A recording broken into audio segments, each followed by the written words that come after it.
Inshallah, this is not going to be a long talk, bi'idhnillah, and I hope to make it as interactive as possible, not among yourselves, but between yourselves and me, so try to cut down the conversations, inshallah ta'ala.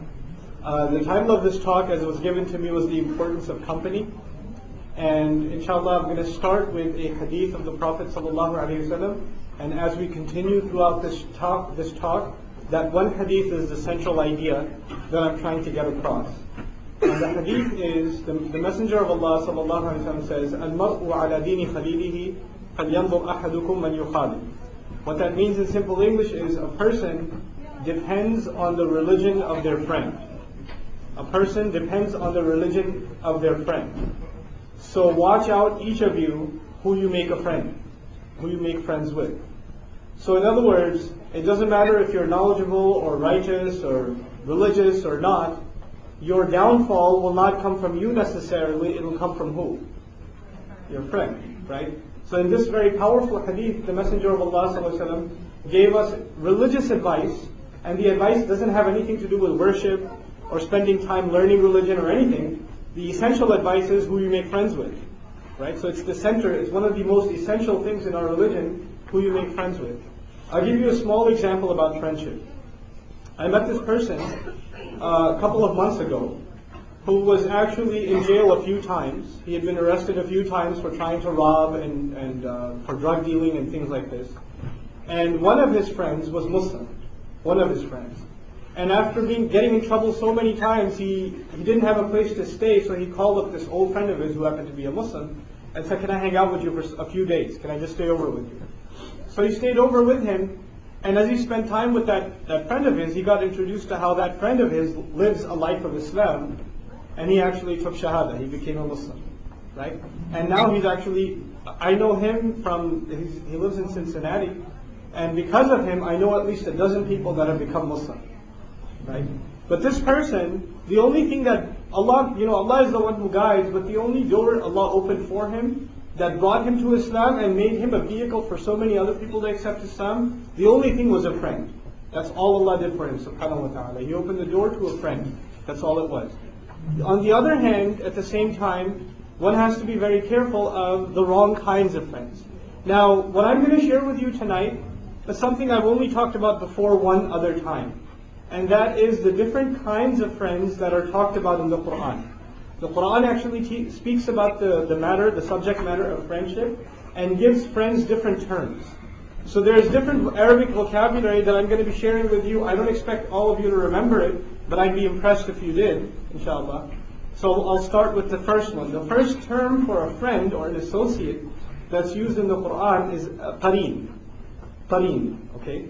Now it's not used in the best connotation. So I'm going to share with you in what connotation it occurs, before I explain to you what this actually means. قَالَ قَائِلٌ مِّنْهُمْ إِنِّي كَانَ لِي قَرِينٌ. There's a bunch of people that make it all the way to Jannah. They're hanging out together, the best of the rewards are being given to them. In the midst of all their good times, one of them says, I used to have this qareen. I used to have this friend. So this guy's already made it to Jannah, he's hanging out with his new friends, and in the back of his mind, the thought comes, there's this friend I used to have that I used to hang out with all the time. Now I'll tell you a little bit about the word qareen. The word qareen actually comes from another word in Arabic, qiran, which is a rope used in Arabic to tie two camels together. So qareen is a kind of friend that's always with you. They're always spending time with you. They're always calling you. They're always texting you. They're always emailing you. If whenever you get on your email, the first instant message that pops up is theirs, right? So this is a friend that's always, always, always around. Like in college, it could be your roommate, right? The person that's always right next to you. Or the guy that sits next to you in every class in school or something, right? This is your qareen. So this person gets to Jannah and he says, I used to have a qareen. Now come to think of it, I wonder what happened to him, right? And then he says, يَقُولُ, he remembers what his qareen, his really close friend, used to say to him. يَقُول إِنَّكَ لَمِنَ الْمُصَدِّقِينَ. He used to say, man, come on. You pray and you don't look this way or that way, and you don't go to these websites, and you don't have these problems. You don't go to that party that everybody's going to. Really? And you think you're on the right path? You're from the truthful, apparently? So my qareen, my buddy, who used to be he used to live a life of partying, basically, He used to make fun of me because I used to avoid all of those things. Now, keep in mind, when people are friends, they have access to the same things. You know, your friend wants to go play basketball. Before he goes, what does he do? He gives you a call and says, you want to go?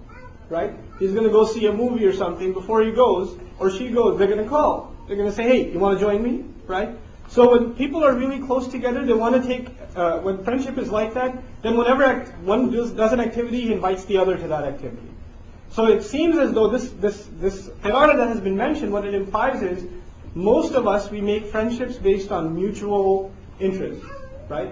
So you make friendships, for example, a lot of my friends I made in high school were people I met on the basketball court. I used to play basketball, these guys came and showed up, and we became friends, right? So we make friends based on mutual interest. So before you turn towards Allah and you leave your life of sin, maybe you used to hang out with these people that did things that aren't exactly pleasing to Allah. But you became close to them. Now they're your friend. But all of a sudden you heard a khutbah or two, or you came into contact with knowledge that affected your heart and you want to change the way you live. You don't want to spend your time doing those kinds of things anymore. But your friends haven't changed.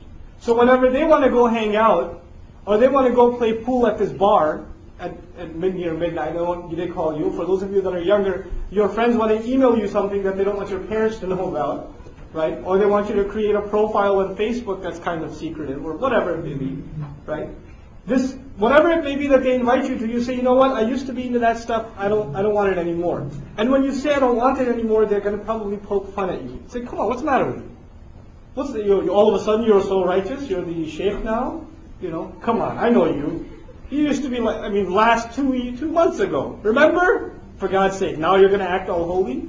You know? So they're going to come after you, and this is what the person says. I used to remember he used to poke at me. He used to say, أَإِنَّكَ لَمِنَ الْمُصَدِّقِينَ. And then when I used to say, you know, I'm afraid of hellfire, man. I don't want to deal with it. I don't want to do this stuff. The only reason is I don't want to stand in front of Allah on the Day of Judgment. I don't want to be answering for all of these things. All of these moments I spend in questionable environments, all of the things I look at that are questionable, Allah is going to ask me for everything I looked at. يَعْلَمُ خَائِنَةَ الْأَعْيُنِ, He says. He knows even what you steal with your eyes. You look at something inappropriate and you don't think anybody else realized that you were staring. Allah knows you saw it. He knows that too. He knows the stealing of the eyes. وَمَا تُخْفِي الصُّدُورِ, and whatever else the chests are hiding. He knows that stuff. So this believing friend says to this guy who's not so serious about the religion, he says, no, you know what? I'm scared of standing in front of Allah. I don't want to be answerable. So that's why I'm not joining you. I can't do it. Right? So this person turns around and says, come on, أَإِذَا مِتْنَا وَكُنَّا تُرَابًا وَعِظَامًا أَإِنَّا لَمَدِينُونَ. Come on, get real. When we're gonna die, our graves are gonna get eaten, our bodies are gonna be eaten by worms and all kinds of insects, and we're gonna decay. How are we gonna come back to life and Allah's gonna question us? Come on, get real. We're gonna have all this judgment in front of us. There's gonna be a whole record. All of our actions are on some kind of video archive that's gonna be played in front of us. And all of this data is going to come on, please, get real. It's not going to happen. Just relax, man, chill out, let's just go. Right? That's what he used to say to me, and I didn't used to listen to him. Now this person in Jannah, he's with his new friends that are of course now in Jannah, and now they really get to party. Right? So he says to them, hey, you want to see him? You want to see my old friend? هَلْ أَنْتُمْ مُطَّلِعُونَ? You want to see what he's like, how he's doing nowadays? So guess what? They say, yeah. Where is he at? So now the next thing that happens is فَطَّلَعَ فَرَآهُ فِي سَوَاءِ الْجَحِيمِ. Then he manifested, meaning they get to go, you could almost say like the fence of paradise, and they look over and what's underneath? What's at the bottom? Hellfire. And there's that guy burning there. فِي سَوَاءِ الْجَحِيمِ, in the worst part of the blazing fire. This guy's being burned and tortured. So these used to be close buddies, right? They were hanging out together, they wanted to do everything together, and they were tight, basically, right? And now one of them is looking from paradise into the hellfire, and he sees his buddy from old times, right? And then he looks at him, and he says, قَالَ تَاللَّهِ إِن كِتَّ لَتُرْدِينَ. Man, I swear by Allah. And Tallahi is not the same as Wallahi. If you have Arab friends, they like saying Wallahi, right? But this is Tallahi. Tallahi is when you're really shocked. Or when you're really scared and terrified or angered, some emotion has overwhelmed you, then you don't say Wallahi, you say Tallahi instead. Okay, that's a rare usage in Arabic. So he says Tallahi, and then he says, basically in English we say, I swear by Allah, man, oh my God. You know this expression you have, oh my God. You know, he sees this guy, and what does he say? In kitta la turdin. You almost made me trip. You almost took me with you. You know, irda, the word that's used in Arabic here, it's used when you make somebody else, you push somebody else off a cliff. Or you push somebody else into a ditch. Somebody was standing in a risky place, and they would have been okay by themselves, but somebody else comes in, puts them off balance, so they fall with the intention of destroying them. So the guy in Jannah says, man, I almost listened to you. Almost. Thank God I didn't give in. Look at where you are. In kitta la turdi. So subhanAllah, it's such a huge, huge thing. How a friend can, out of just being buddies to you, can destroy you. Can utterly destroy you. And then he realizes the favor that Allah has done to him. So he says, وَلَوْلَا نِعْمَةُ رَبِّي لَكُنْتُ مِنَ الْمُحْضَرِينَ. Had it not been for the favor of my Lord, that favor was what? What was the favor? Can you think of everything I've said so far? What was the favor of Allah on this person? Huh? Within the context of what I said, something specifically was the favor. Huh? Something about a friend? That's, you didn't pay attention. That's the title, something about friends or something. But what is the favor of Allah on this person? What is he so grateful for? What did Allah give him the power to say to his friend? No. No, I can't, man. No, stop. You go, whatever. I don't even think you should go, but if you're going to go, at least I'm not coming with you. Allah gave me that strength. That is the favor of Allah on this person that saved him from hellfire. That he gets to party in Jannah and talk about that fading memory of that loser friend that's burning in hellfire now. So he says, لَوْلَا نِعْمَةُ رَبِّي لَكُنْتُ مِنَ الْمُحْضَرِينَ. Had it not been for that favor, I would have been from those who are being presented as an example today. You know, the people in Jannah say, man, look at that, thank God we're not there. And I would have been one of those people that people point at and say, oh my God, have we been saved? You know, لَكُنْتُ مِنَ الْمُحْضَرِينَ. So in this context, you know, this person, the one in paradise, is looking at the guy in hellfire and he says, أَفَمَا نَحْنُ بِمَيِّتِينَ. Isn't it the case that we all got to die eventually? And didn't it happen? And all of us, we only died once. إِلَّا مَوْتَتَنَا الْأُولَى. We only got to die once, that one death that we experienced in this life. And that's it. After that, we had eternal life. We got to enjoy eternal life. Allah says at the end, إِنَّ هَذَا لَهُوَ الْفَوْزُ الْعَظِيمُ. No doubt, this, in fact, is the ultimate success. The ultimate success in this passage is to escape the temptations of a bad friend. Is to escape the constant bickering of a friend who wants to pull you into evil deeds. Right? That Allah describes it as a normal success, because that might lead a person to paradise. Now, you may be a qareeb, or you might have a qareeb. You might be the bad influence yourself. And you might be someone who is influenced by someone far worse than you. Right? So the reason I'm sharing this with you is to do a little bit of muhasabah. Think about your own life and what kind of role do you play among your friends? Are you the person who's always using foul language to get attention? And when others say, man, don't talk like that. Oh, well, what the boop, boop, boop, doesn't matter. Right? Is that you? Are you the person that's the qareeb who puts into other people's hearts that it's okay to use filthy language? Because Allah says, بِئْسَ الْإِسْمُ الْفُسُوقُ بَعْدَ الْإِيمَانِ. Even the mention of terrible things is corruption. You know, even the mention of corrupt things is terrible after you have faith. So it's a sign of no faith that a person uses foul language. Are you the person that looks at things that are highly inappropriate, disgusting on the web, and calls others to look at them too? Are you from those people? Or are you of those who call you to those things and you get tempted by them? Are you from those people? So, you know, this is the qareeb. Now there's another kind of qareeb. The qareeb I talked to you about was the close friend, right? But there's another qareeb that's spoken about in the Quran, and we're going to talk about that now. وَمَنْ يَعْشُ عَنْ ذِكْرِ الرَّحْمَنِ نُقَيِّضْ لَهُ شَيْطَانًا فَهُوَ لَهُ قَرِينٌ. Whoever walks away from the mention of the Most Merciful, whoever walks away from remembering Allah, they are too busy indulging themselves in a life of entertainment, in a life of pleasure, whatever it may be. They walk away from the remembrance of Allah, really. So even when they make salah, like we just made salah less than a half hour ago, even when they made salah, it's just standing there listening to some sounds pass by their ears. They're not really remembering Allah. They're just kind of waiting, when is this over? Because I got to eat something. Right? They're not really praying. They're only standing in line because the elder said, hey, stand in line straight. And they're just standing in line straight. That's it. There's no other motivation to be in prayer except that the elders have forced you, or might as well because everybody else is doing it. Somebody might yell at me if I'm outside or something. They walked away from the remembrance of Allah. You see, nobody can make you remember Allah. Even if you're praying on the outside, where does remembrance of Allah take place? On the inside. Nobody can see that for you. So you could fool everybody else. You could fool your mother and your father and the imam or whoever else to thinking you prayed, you remembered Allah. But Allah knows if you remembered Him or not.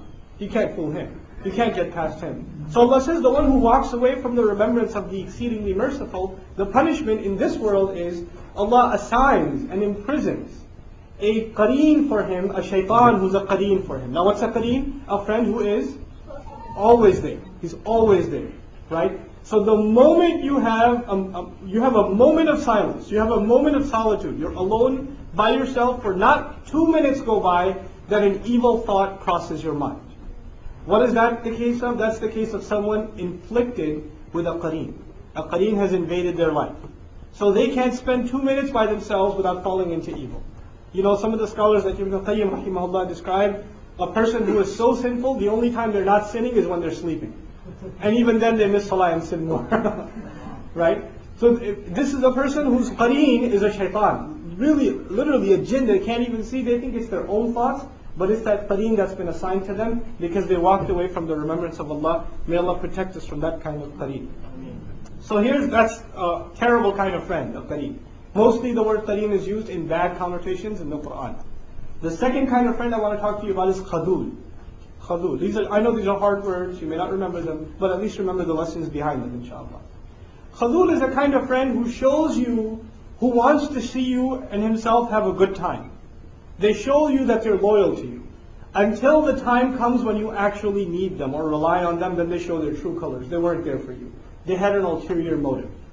Right? You thought that they were a sincere friend. You thought that they were actually there for you, but they weren't there for you. They were for something else. Okay? So they were basically kind of using you. Okay? You were being used by someone. And I'm sure you've had experiences or you've been a khadul to someone else. Okay? So a friend that is only there to use you. And the ultimate khadul that's mentioned in the Quran, Allah Azza wa Jalla says, وَكَانَ الشَّيْطَانُ لِلْإِنسَانِ خَذُولًا. That the shaitan has always been a khadul to the human being. Meaning the shaitan comes and presents his message in a very friendly way. He doesn't come to you and say, by the way, I'm shaitan, follow me. He doesn't do that because anybody who would recognize him for shaitan would say, A'udhu billahi minash shaitanir rajim. And we wouldn't be interested in following shaitan, except nowadays in high schools there is a big thing with devil worshipping cults. Right? The goth culture is getting really big into that stuff right now. Right? So even that's coming to manifest that humanity is so utterly blind that they've lost even their animal instincts to walk away from danger. They actually want to worship shaitan. But I'm talking about the average normal people that haven't lost their humanity and fallen into goth culture, right? Right? Or devil worship lyrics, into music and stuff like that. But I'm talking about normal people. What happens to you? Shaitan comes and offers you immediate pleasure. That's the bottom line. When you're young, you want things to happen for you right away. You're impatient. I was too. I'm no exception. Right? So if you're playing sports and the other team scored a couple of points and the ball hasn't been passed to you a couple of times, you get impatient on the court. Come on, man. What am I standing here? That's what happens to you. You get impatient. You're driving your car with friends. Some guy passes you by, or the red light is too long. Oh, come on, for God's sake! You want to take revenge because your tribal honor has been challenged by that guy crossing you in the lane. So you need to overcome him now. We become impatient. So we become impatient. We can't stand in lines too long. We can't wait for our parents. Your mom says, "I want to talk to you about something. I want to give you some advice about preparing for your exams." Oh God! And now she's going to give me a whole, probably 4 minutes and 37 seconds speech. And how am I going to? You're impatient. And Shaitan comes and says, "Look, whatever I have to offer you, you don't have to wait. It'll come right away. 2 clicks away, man. 2 clicks away. You just turn to that channel. Just a little phone call, just a little text. It's right away, the immediate pleasure Shaitan offers. And you would think, this is in my best interest. When you're at that age and you're hot-blooded and your temptations are running wild, you figure this is in your best interest, right? But you know what? Right now it seems like it's in your best interest and nobody understands you because, they're all, my parents don't understand. You ever heard that before? Your friends tell you that probably, right? My dad's weird, or my mom just, she has a funny accent. I can't really talk to her about Twitter because she thinks there's something wrong with my eye, right? So they don't, most of the parents here don't know what Twitter is, so don't try explaining it to them either. Okay. So now with that, what happens is shaitan comes and he offers you immediate incentive, immediate fulfillment of your temptations. But you know what? That is the best means for you to be destroyed. The time where you will preserve or lose your humanity is at this age. You will lose your humanity if you give in to your temptation. I'm not talking about iman. I'm talking about your ability to be a decent human being. You will lose that. The people that fall into their temptations have no respect for themselves nor for other human beings. And I'll be flat out with you. It's high time that we talk about some of these things in public and on a platform that we can be honest about. Our youth have a very serious problem, have multiple serious problems, most of which, if our elders even knew about, even a little bit, they would probably pass over. Okay, they would have heart attacks or high blood pressure problems because those even certain words that your children have words in their vocabulary that you don't even know exist. And if you knew they existed and what they meant, then you would probably be going to make Umrah because you heard those words and you need to compensate, sacrifice a few camels or something, right? Because you have no idea the world they live in. And I don't claim to know because I went to high school in the good old days in the 90s.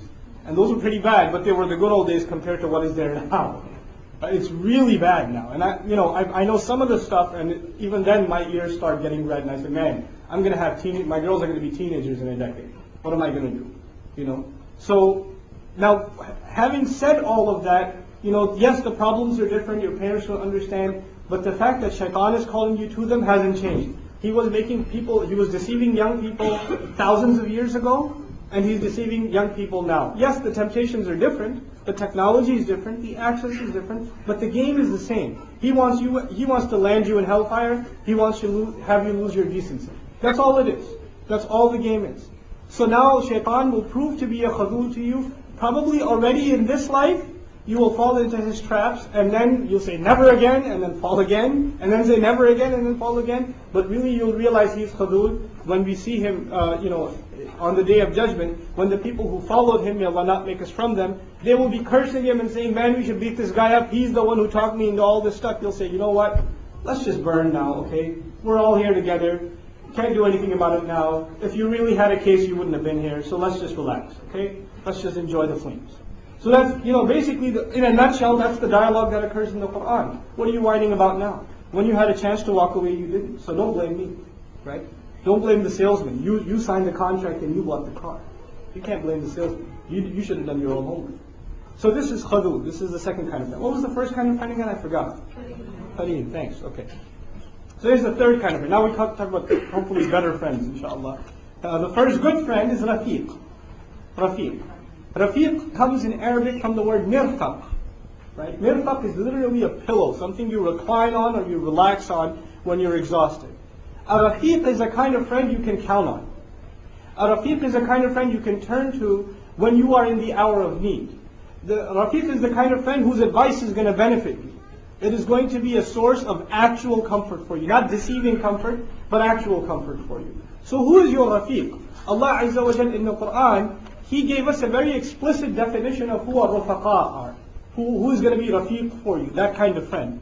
Allah says, وَمَنْ يُطِعِ اللَّهَ وَالرَّسُولِ, and whoever was to obey Allah and the Messenger sallallahu alaihi wasallam, فَأُولَٰئِكَ مَعَ الَّذِينَ أَنْعَمَ اللَّهُ عَلَيْهِمْ, then those are from those who Allah, they belong to the group that Allah showered His favors upon. مِنَ النَّبِيِّينَ وَالصِّدِّيقِينَ وَالشُّهَدَاءِ وَالصَّالِحِينَ, from the prophets alayhi wassalatu wassalam, وَالصِّدِّيقِينَ, we'll talk about who these people are. For now we'll just say the relentless confirmers of truth.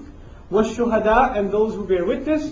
وَالصَّالِحِينَ, and the righteous. وَحَسُنَ أُولَٰئِكَ رَفِيقًا. And how awesome these people are, those are, as far as being a Rafiq.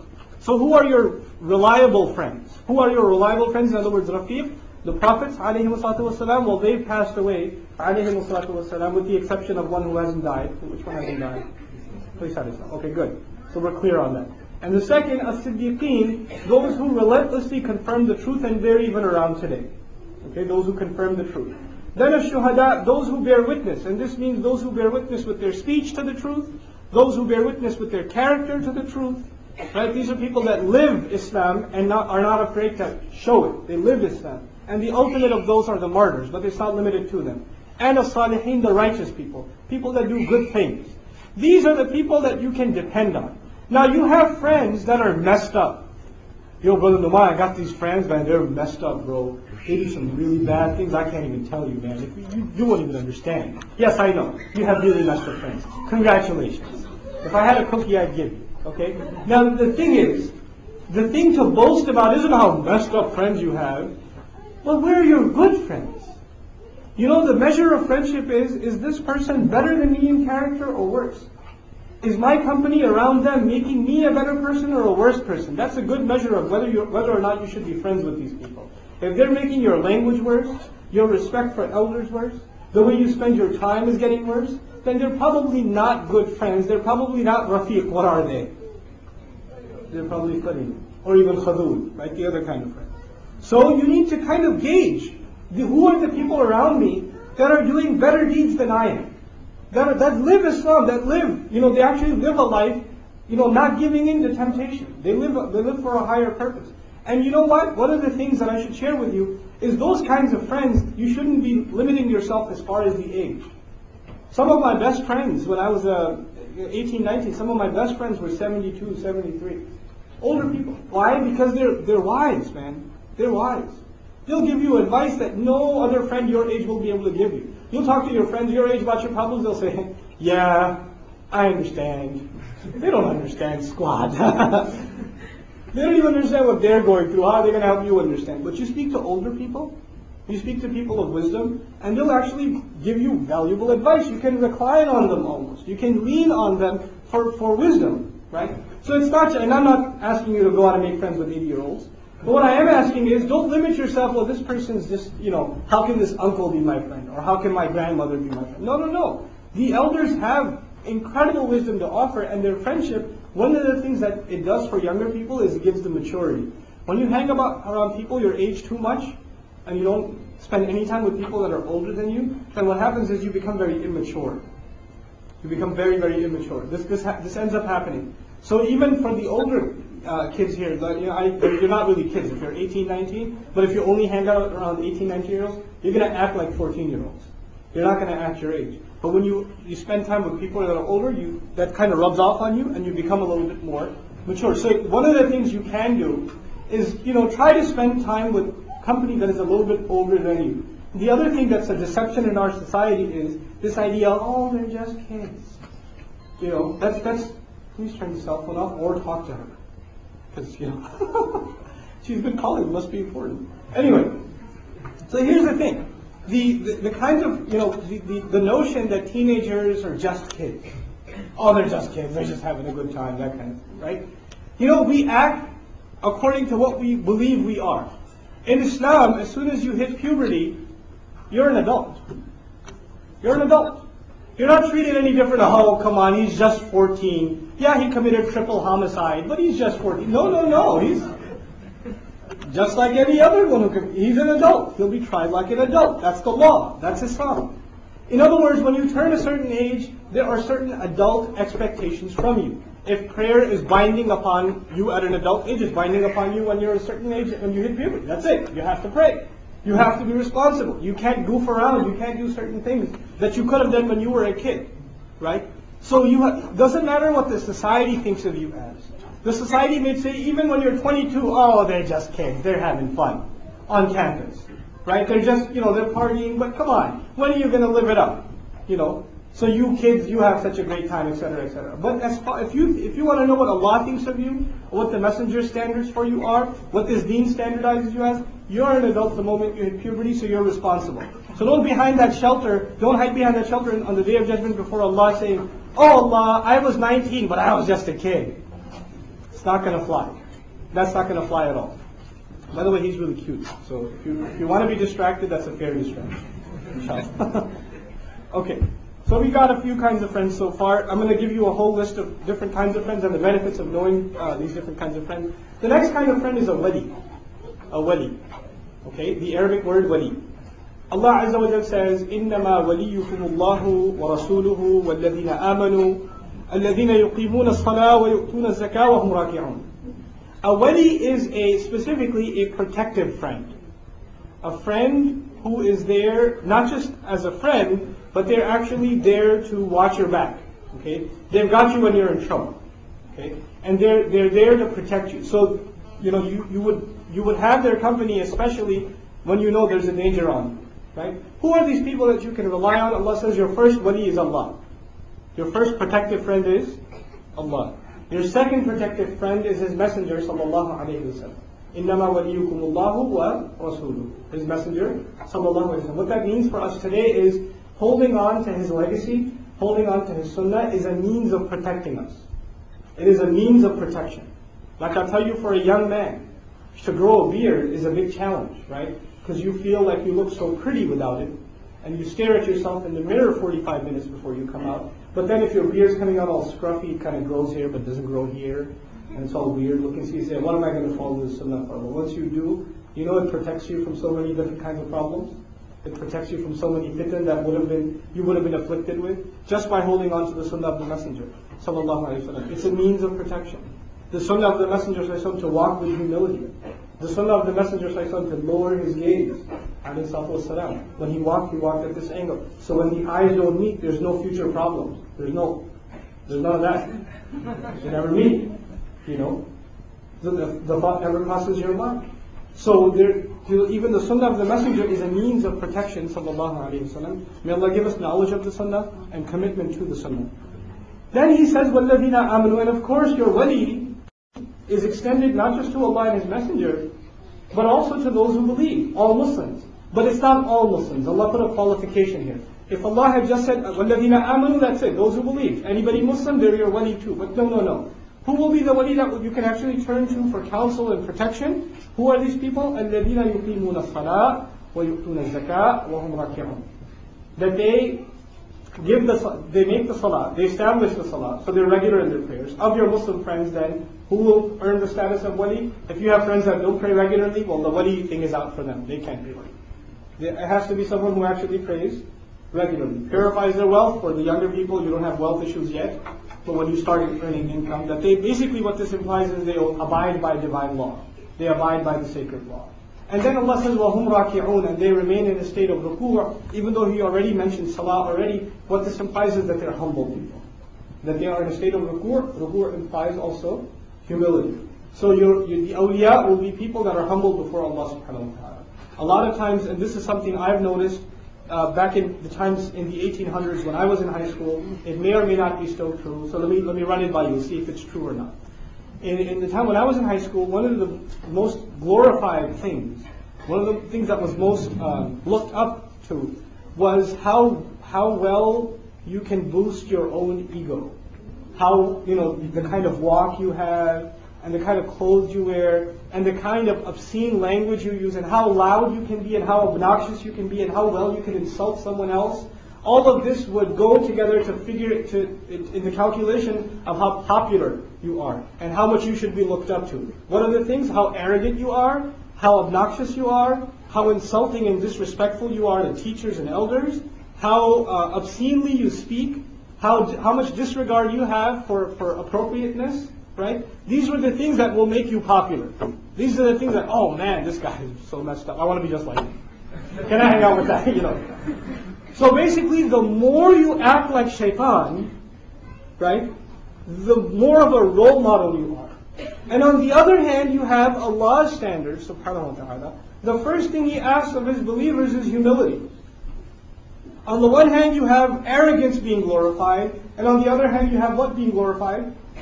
Humility, right? And so the teenager sees this for a week, for 5 days in school, they see arrogance being glorified.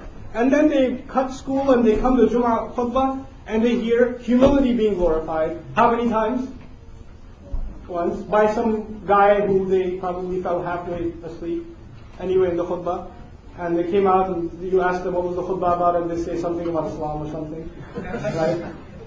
No, really. So what do you think what's going to start affecting you? A lifestyle of humility or a lifestyle of arrogance?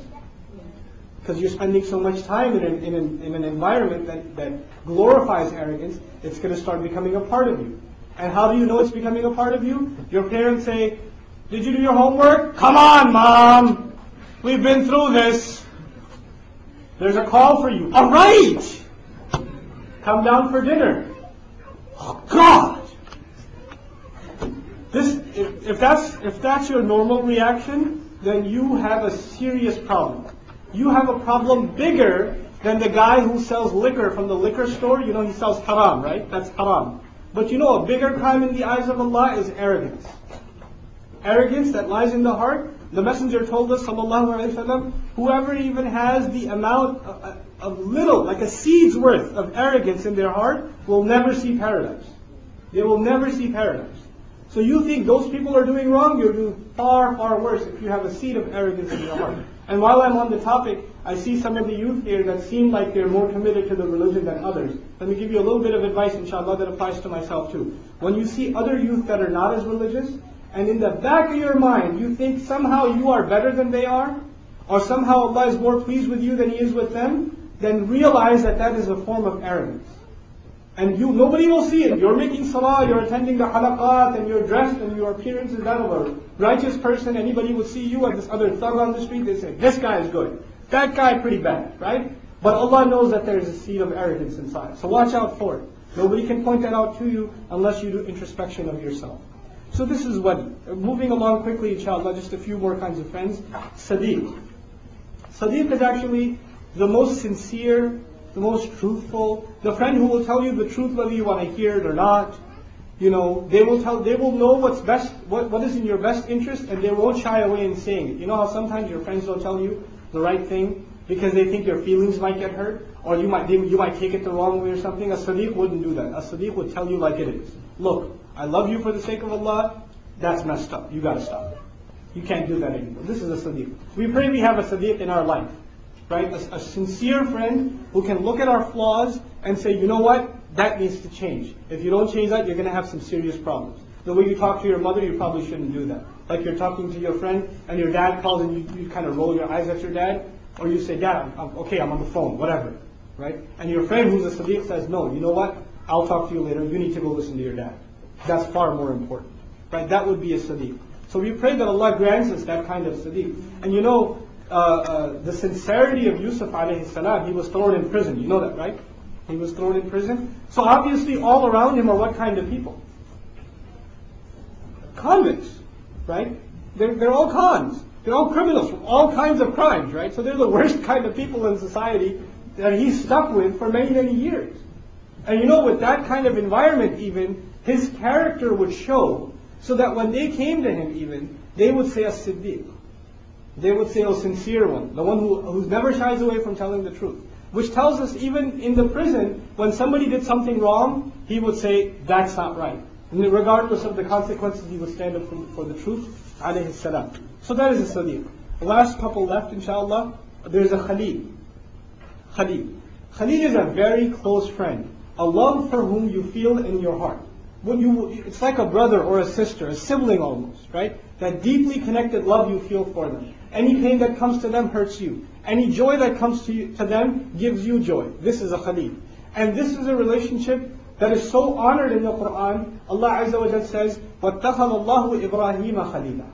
Allah took Ibrahim alayhi salam as a Khalil, as an intimate, as a close friend.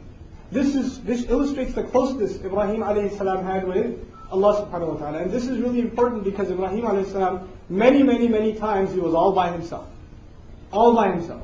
So who's the only friend he had? Allah subhanahu wa ta'ala. He's being thrown into the fire, nobody on his side. Allah is on his side.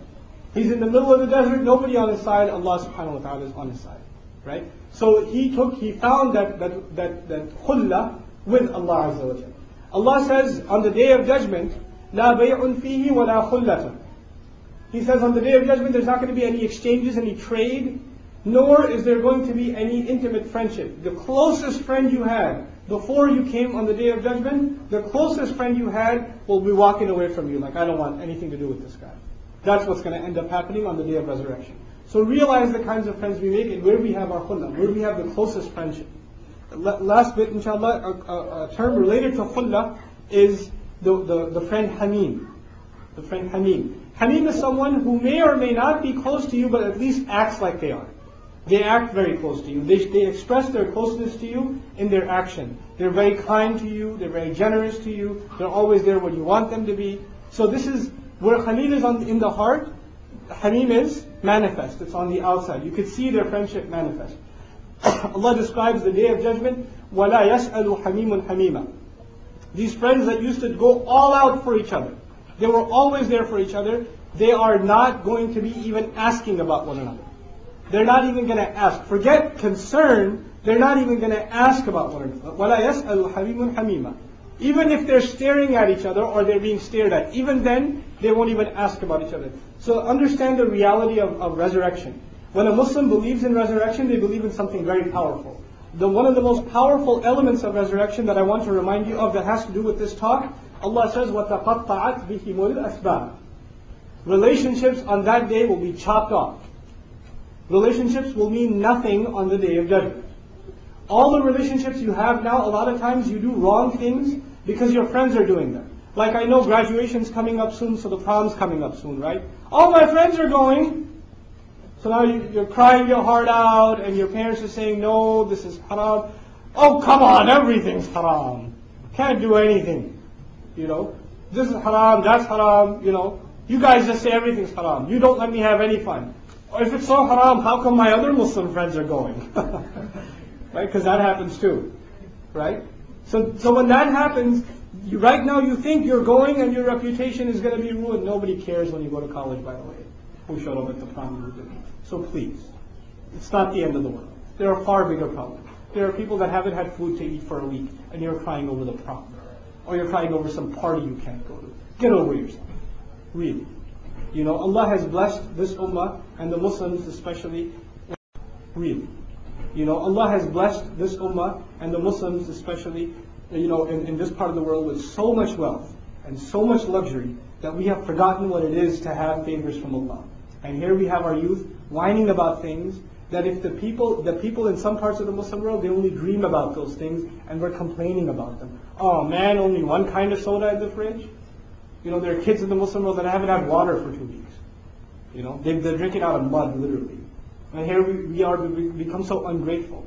And this is again, when you become distant, the one who doesn't remember the merciful, the one who doesn't remember Allah, doesn't remember their place in the world. They become full of themselves, and that's where you get all of these problems. When they don't remember who you are. You're a servant of Allah, and Allah is our provider, and He is the provider of all. May Allah Azza wa Jalla eliminate hunger from the world. Anyhow, so coming to a close because Salah is approaching also, another kind of friend that is mentioned in the Quran is a walij. Walijah, literally actually. Okay? وَلَمْ يَتَّخِذْ مِن دُونِ اللَّهِ وَلَا رَسُولِهِ وَلَا الْمُؤْمِنِينَ وَلِيجًا. This actually is a kind of friend who you trust so much that they're actually involved in your private matters. They help you out maybe in a business transaction or loaning you money or things like that, or you got into a dispute and they're helping you manage that dispute or something like that, right? This is the kind of friend that's wali. This is only supposed to be a Muslim. You can be casually friends with a non-Muslim, that's fine. You could say, hi, how's it going, whatever. Can I borrow a pencil or something at school? But the people that are involved in your personal life shouldn't be anything other than believers, true believers. And not even الَّذِينَ آمَنُوا وَالْمُؤْمِنِينَ, which implies the strongest of believers. These are the people you should trust your affairs with. Lastly, يَا أَيُّهَا الَّذِينَ آمَنُوا لَا تَتَّخِذُوا بِطَانَةً مِّن دُونِكُمْ لَا يَأْلُونَكُمْ خَبَرًا. Last kind of friend. Those of you who believe, hear this warning carefully. Allah says, don't take secret-keeping friends outside of yourselves. What does it mean outside of yourselves? What do you think? What do you think it means outside of yourselves? Those of you that are still awake. Outside of Muslims. Don't have friends that keep your secrets outside of any Muslims. لا يألونكم خبالا ودوا ما عنكم. They will leave no stone unturned in causing you harm, and they really do want what will harm you. Non-Muslims will give you what kind of advice? Non-Muslim kind of advice. Non-Muslim kind of advice will benefit you or harm you? It will only harm you. You think it will benefit you? It will only harm you. وَدُّوا مَا عَنِتُّمْ. They want what will harm you. They don't even know what will harm them. They're so ignorant. That's why they're not Muslim. If they knew what was good for them, they would be on Islam. رُبَّمَا يَوَدُّ الَّذِينَ كَفَرُوا لَوْ كَانُوا مُسْلِمِينَ. A time will come when disbelievers are going to wish that they had been Muslims, had they only known. لو كنا نعلم, had we only known, لو كنا نسمع ونعقل, if we only heard and understood. These are the kinds of complaints that disbelievers will make. So these were a few things about different kinds of friends that are mentioned in our sacred literature. The bottom line though, the thing that runs through this entire talk, the thread that connects it all, was the first hadith that I mentioned to you. الْمَرْءُ عَلَى دِينِ خَلِيلِهِ فَلْيَنْظُرْ أَحَدُكُمْ مَنْ يُخَالِلُ. A person depends on the religion of who? The friend. Watch out who you make friends with. The parents here, watch out who your kids are friends with. Make sure that you make them friends with people that are better role models for them rather than opening doors to sins for them. If you want your kids to not have problems anymore, no, you can't take them to any imam who will recite something over them and their problems will disappear. That's not going to happen, right? There's not a speech they're going to listen to that will change their character. It might affect them a little bit. What will really affect them in the long run? Their friends. Their friends. And the young people here, take this advice seriously. You know, I can't make you do anything. I can't make you change your friends. I can't make you change your profile on Facebook and the 500 people that are already, connected with you or whatever. These friends, these strangers that you call friends, they're not your friends. They're not going to care about you, right? The people who care about you, hopefully I try to outline, inshallah ta'ala. The last thing I'll share, I know I said these are all the kinds of friends, but there's one that I didn't mention on purpose, because I was I don't know if it's appropriate or not, but maybe I should mention it. Allah Azza wa Jalla also speaks of akhdan, friends that you are attracted to. Nowadays we call it boyfriend or girlfriend. Allah speaks about that in the Quran too. Allah says when you're looking to get married, it's not just that you're looking to find akhdan. It's not just some shallow infatuation. Marriage is far more to us than it will ever be to the non-Muslim. Marriage to the Muslim is far, far more. It is not something shallow like, oh, she's cute, I want to marry her. No. It's far more responsible. So don't give in to these lowly standards, these lower than animal standards that have been set for you by pathetic media that you are hypnotized by watching it every single day, like a bunch of animals that haven't been given their food to eat at the farm, but they start whining. You start whining when the next episode is going to air because you're so addicted, right? If that's how pathetic you become, then you're losing your humanity. Seriously. Lose your addictions. Lose your addiction to entertainment. Lose your addiction to these kinds of lowly things. And if you become part of a relationship, and this is a reality of the Muslim youth, if there's some girl you've been texting or talking to or getting together with, or some boy, if that's happening, nobody knows. I'm not saying I know, but if that's happening, walk away. Walk away from it. Save yourself now. No, you think nobody's watching? Allah is watching. Allah knows. You think you're out of trouble because your parents don't know? Allah knows, and that's far more trouble. Believe me, that is far. If you have an ounce of belief left, then walk away from those situations. Just walk. You don't have to say, by the way, I heard this speech, I'm walking away. No, just walk away. Leave it. Inshallah ta'ala. May Allah protect our youth from all kinds of trials that surround them.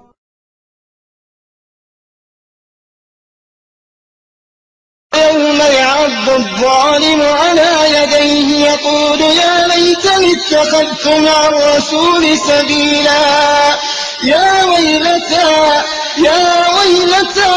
ليتني لم أتخذ فلانا خليلا لقد أضلني عن الذكر بعد إذ جاءني وكان الشيطان للإنسان خذولا وقال الرسول يا رب إن قوم اتخذوا هذا القرآن مهجورا